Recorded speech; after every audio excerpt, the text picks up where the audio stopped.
The diplomatic pressure has been unprecedented. Russian diplomats expelled, foreign ambassadors recalled after the Salisbury attack.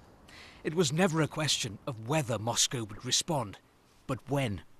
Tonight, Russia expelled 60 US diplomats for the 60 Russians America had ordered out.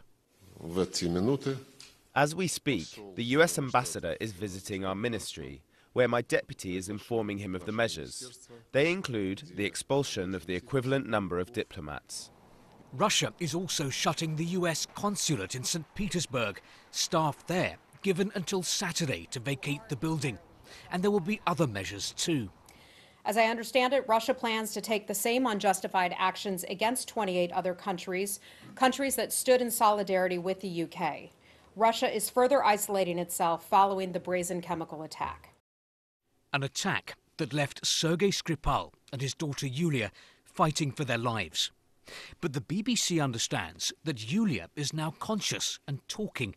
Her father, though, remains critically ill.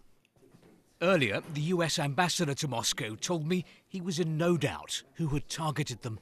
How certain are you that the Russian state was behind the attack in Salisbury?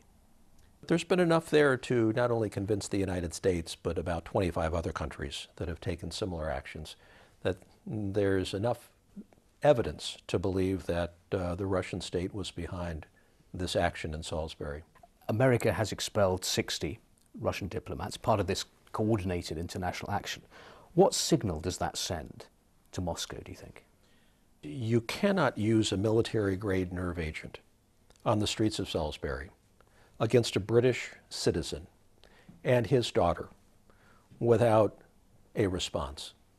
This is an expression of outrage at what happened on the soil of the United Kingdom. Moscow continues to insist that it's innocent, that it had nothing whatsoever to do with the Salisbury poisoning. Tonight's tit-for-tat was expected, but it comes with a warning that if there are further hostile steps against Moscow, Russia will take more measures against the West. Some in Moscow fear a spiralling diplomatic war with the West could end in military conflict. This is not the way for solution, it is the way to the hell.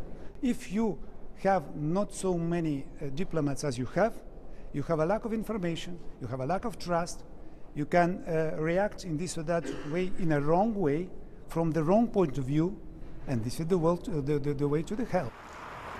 The West sent a strong message here over Salisbury. Moscow has its own message for the West.